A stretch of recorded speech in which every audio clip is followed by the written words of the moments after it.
गया में एक परिवार के द्वारा किया गया अनोखी पहल। आमतौर पर देखा जाता है कि घरों से निकलने वाले या फिर मंदिरों से निकलने वाले भगवान पर चढ़ाए गए पूजा सामग्री को लोग मंदिर के बाहर या फिर उसे इकट्ठा कर नदी व गंगा जी में प्रवाहित कर देते हैं, जिससे नदी व गंगा जी का पानी प्रदूषित हो जाती है। लेकिन गया में एक परिवार के द्वारा एक अनोखी पहल की गई है, जिससे घरों में किए गए पूजा पाठ व मंदिरों में उतारे गए पूजन सामग्री को अब बाहर फेंकने की ज़रूरत नहीं होगी। गया में एक परिवार के द्वारा पूजन सामग्री वाहन की शुरुआत की गई है, जो घर घर जाकर इस वाहन में डाल सकते हैं और इस पूजन सामग्री को इस वाहन के द्वारा एक जगह इकट्ठा कर मिट्टी में गड्ढा करके उसे विसर्जित कर दिया जाएगा। इस वाहन का नाम दिया गया है निर्मल पूजन सामग्री वाहन। इसकी शुरुआत गया शहर के बंगला स्थान रामधनपुर से मंगलम परिवार के द्वारा वाहन को हरी झंडी दिखाकर रवाना किया गया। इसके पूर्व पूरी विधि विधान से पूजा करके शुद्ध कराया गया। मंगल परिवार से जुड़ी महिलाएं बताती है कि सीहोर में एक बाबा का प्रवचन सुनने हम लोग जाते हैं। बाबा के द्वारा ही इस तरह का ज्ञान दिया गया था, जिससे हम लोगों ने इसकी शुरुआत की है। महिलाएं बताती हैं कि गंगा जल को या फिर नदी को प्रदूषित नहीं करना है, उसे बचाना है। इसलिए यह वाहन घर घर जाएगी और जिस घर में पूजा या मंदिर में पूजा से चढ़ाए जाने के बाद जो सामग्री उतरता है उसे अब यहाँ तक नहीं फेंक इस वाहन में ही डाले। इसे क्यूरी शुद्धता के साथ मिट्टी में इसे प्रवाहित कर दिया जाएगा। जी बताइए।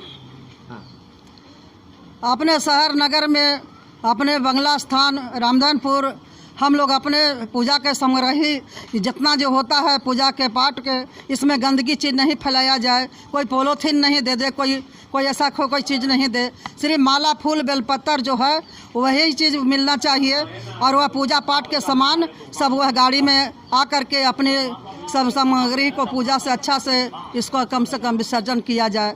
यही हम लोग को यह है कि हम लोग अपने भोलेनाथ की हमेशा हम लोग अपने गुरुदेव के, हमारे शिव गुरु हैं, हमारे भोलेनाथ हैं, हमारे प्रदीप मिश्रा ने बहुत अच्छा चीज़ बताए हैं, जो कि हम लोग ज्ञान का बात बहुत हम लोग इधर उधर सब करते थे पूजा पाठ के सामान, लेकिन अब हमारे बाबा मिश्रा जी ने हमारे बहुत बड़ा ज्ञान दिए, जो कि पूजा के सामग्री को जितना है खेत में जा कर के अच्छे से उनको परवाह किया जाए। यही हम लोग को समझिए कि हम बहुत बड़ा हो नदी में नहीं, नदी में क्योंकि नदी का जल खराब हो जाएगा, इसलिए खेत में कहूँ डाला जाए जो कि खाद बन जाए। वो खेत में कहूँ डाल करके अच्छे से कम उनको रखा जाए।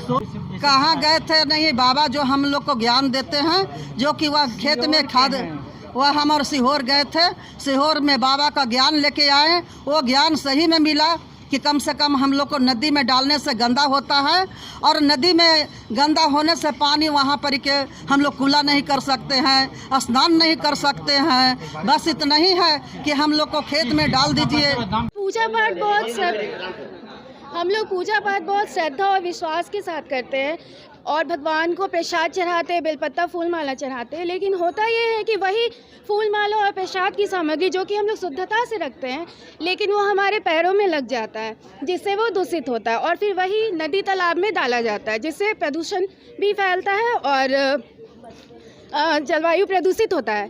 तो इसी के लिए हम लोगों ने ये निमालय पूजन सामग्री वाहन का चलाया है, ठीक है। क्योंकि ये क्या काम करेगी, ये गया शहर में सभी के घर में हर इतवार जा करके सभी लोग अपने अपने घर में वो पूजन सामग्री इकट्ठा करें और वो जब ये गाड़ी जाएगी तो उनको वो दे दे। उससे क्या होगा कि ये पूजन सामग्री किसी के पैरों में नहीं लगेगा और प्रदूषण भी नहीं बढ़ेगा।